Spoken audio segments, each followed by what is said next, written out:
Takbir. Assalamualaikum warahmatullahi wabarakatuh. Inilah mengupas sejarah perang Uhud dan ada beberapa gunung yang masuk di surga. Ikutin terus sahabat-sahabat. Sampai ke ujung kanan. Inilah dia gunung yang masuk surga nantinya atau benda. Kemudian ada juga hadis yang mengatakan bahwa pahala orang yang sholat jenazah sama seperti satu Nah ini dia pahalanya satu orang jenazah. Nah, kemudian di manakah tempat terjadinya perang Uhud? Tempat terjadinya adalah seputaran masjid itu.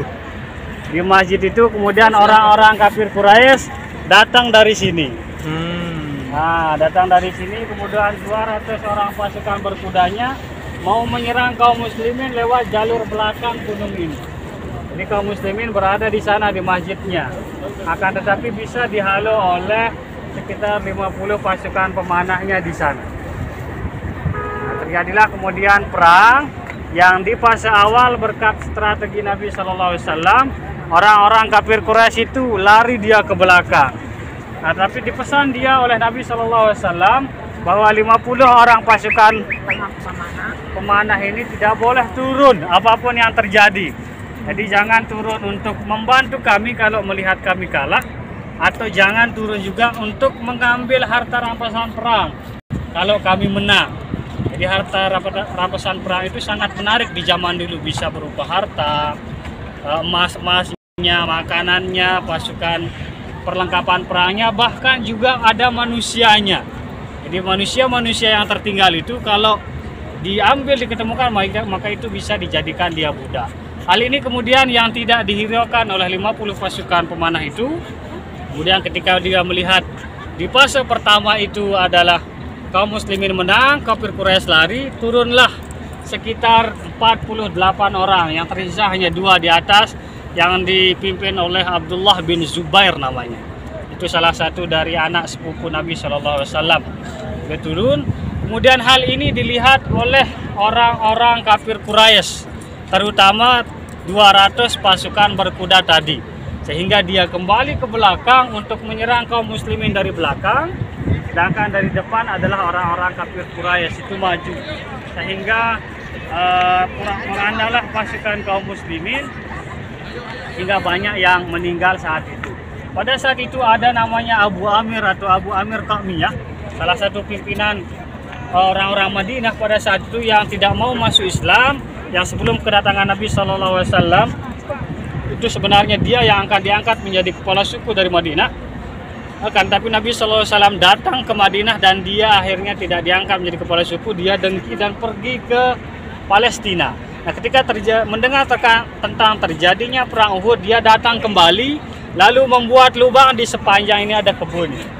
Ada sepanjang ini kebun dulu sampai ke belakang dari gunung Uhud tersebut ada kebun. Kemudian dia membuat banyak sekali lubang-lubang yang di bawahnya dia buat sejenis bambu runcing kalau di kita. Dia khususkan untuk Nabi kita Muhammad SAW supaya jatuh nanti di sana.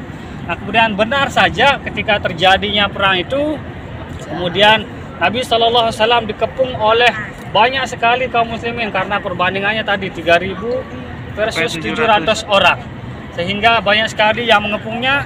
Nabi SAW dilindungi oleh 12 orang, semuanya meninggal, termasuk namanya Tolhah bin Ubaidillah, yang semuanya bahkan termasuk dimutilasi, dia tangannya putus, kakinya bahkan sampai kepalanya pupus.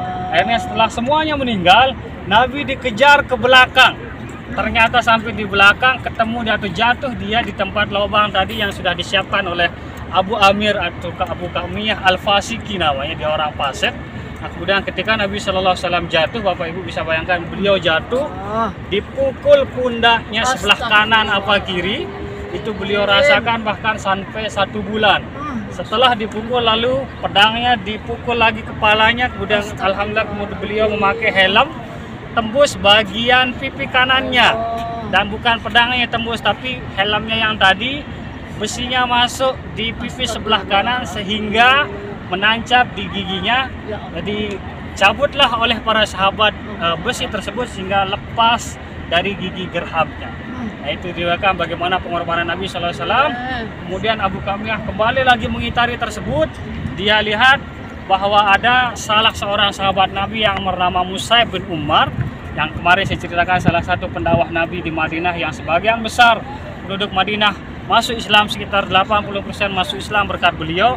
Saking gagah dan gantengnya beliau, Mus'ab bin Umar ini, Abu Qamiyah mengira itu Nabi kita Muhammad SAW, sehingga dia mengumumkan bahwa wahai kafir Quraisy, sesungguhnya Muhammad sudah meninggal. Nah, terlebih hal itu Bapak Ibu bisa bayangkan bagaimana perasaan kaum muslimin, terpecah belahlah kemudian. Tapi Nabi SAW tidak meninggal. Beliau kemudian setelah dibantu oleh para sahabat Abu Bakar, Umar bin Khattab, Ali bin Abi Thalib, beliau pasukan kaum muslimin yang tersisa itu kembali naik ke atas Jabal Uhud, atau di belakang sana kalau lurus ada riwayatnya di sana gua bukan seperti Indonesia tapi sama seperti di Jabal Uhud, Jabal Sur, itu semacam batu yang tindih, kemudian di sana ada semacam tempat berteduh. Nah, kemudian orang-orang kafir Quraisy yang dipimpin pada saat itu oleh Abu Sufyan yang menggantikan Abu Jahal meninggal pada waktu perang Badar yang pertama, mengejar sampai di atas, kemudian mengumumkan, wahai kaum muslimin, apakah Muhammad meninggal?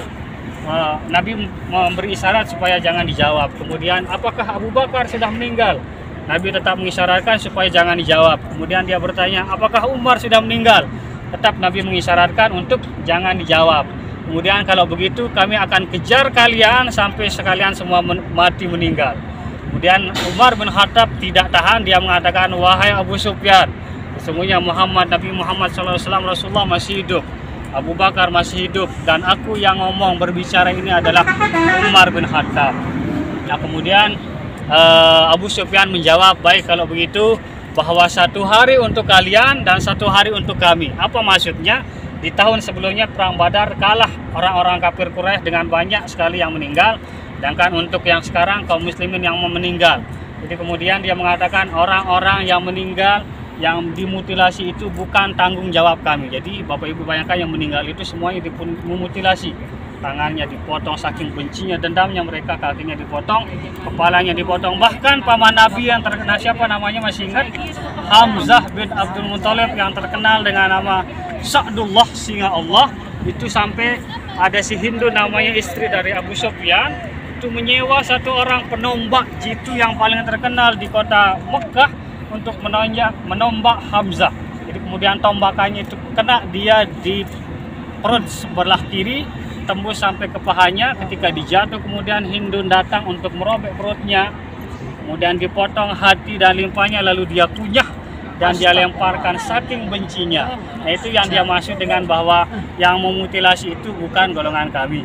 Akhirnya kemudian perang itu terjadi pada hari Sabtu pagi sampai sore, dan kaum muslimun kemudian turun ketika orang-orang kafir Quraisy sudah kembali turun untuk menguburkan dari 70 pasukan syuhada yang meninggal di sana. Dia dikuburkan, tetapi bukan pasti di mana posisinya, tembok di sana. Nah, kemudian sekitar 80 tahun setelah terjadinya perang Uhud, di zaman Khalifah Marwan bin siapa saya lupanya, yang penting banjir, sehingga kena juga kubur tersebut, dan dilihat Masya Allah, disaksikan bahwa tubuhnya masih utuh dengan sepama seperti orang yang baru saja meninggal. Bahkan ada yang kena riwayatnya oleh tindihan batu, darahnya mengalir. Itu luar biasa, Masya Allah. Akan tetapi Bapak Rahmatullah, kemudian perang Uhud itu tidak berhenti sampai di sini. Jadi setelah kaum muslimin, biasanya di Indonesia di sejarah-sejarah sekolahan, perang Uhud sampai di sini berhentinya sejarah yang kami diceritakan. Tapi ternyata tidak. Setelah kaum muslimin mengubur orang-orang yang mati syahid tadi, malamnya malam minggu kembali ke Madinah. Kemudian malam itu subuh itu juga turun perintah supaya pasukan yang tersisa yang kemarin ikut berperang walaupun sakit, bahkan Bapak Ibu diriwayatkan sekurangnya paling sedikit itu adalah luka yang didapatkan kaum muslimin 1 sayatan pedang. Bapak Ibu bisa bayangkan sayatan pedang, bukan sayatan pisau atau jarum. Semuanya diperintahkan untuk berkumpul selesai sholat subuh untuk mengejar kafir Quraisy di daerah namanya Hamratul Asad. Nah, sehingga di hari berikutnya terjadi namanya perang Hamratul Asad. kafir Quraisy dikejar oleh kaum muslimin, bahkan sampai ditunggu di tempat-tempat tertentu. Tapi kafir Quraisy itu takut. Bagaimana mereka tidak takut? Karena waktu sakitnya saja mereka masih berani, karena kaum muslimin pada situ tentu saja ganjarannya kalau meninggal adalah surga langsung. Nah, sehingga terkenal populer di Jazirah Arab ini yang memenangkan perang Uhud itu adalah kaum muslimin. Nah, itu mungkin kurang lebihnya. Ada tambahan Ustaz? Masih yang pada panas. Nah, dikasih waktu di sana nggak? Ya, monggo kalau mau foto-foto 5 menit. Ya, dikasih foto-foto. Ada pesan apa Pak Ustadz Dik? Ya, kalau beliau berjuang, kita juga harus berjuang berdua. Amin, amin. Khairun nas anfa'uhum. Terima kasih Pak Ya, Ustadz. silakan yang mau foto-foto di sini saja ya, atau ada yang mau naik? Jangan kelamaan. Enggak naik Pak. Yang mau naik bisa Kisawati 15, yang enggak bisa ke bis untuk nanti kita. Naik. Yuk, kita penuh perjuangan, semangat naik.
Mudah-mudahan Amin. usahanya lancar untuk pergi lagi ke sini. Di ini suplai oksigen Gimana? di Tasik dan proyek-proyek ini. Pramuka, Oh, Pramuka. Pramuka pas pintu rel kereta api. Oh, Ada iya. pasar Genjing. Kalau Iya, iya, iya. ya dulu Adi. Alhamdulillah ya. Alhamdulillah buka sendiri ya. Nggak ada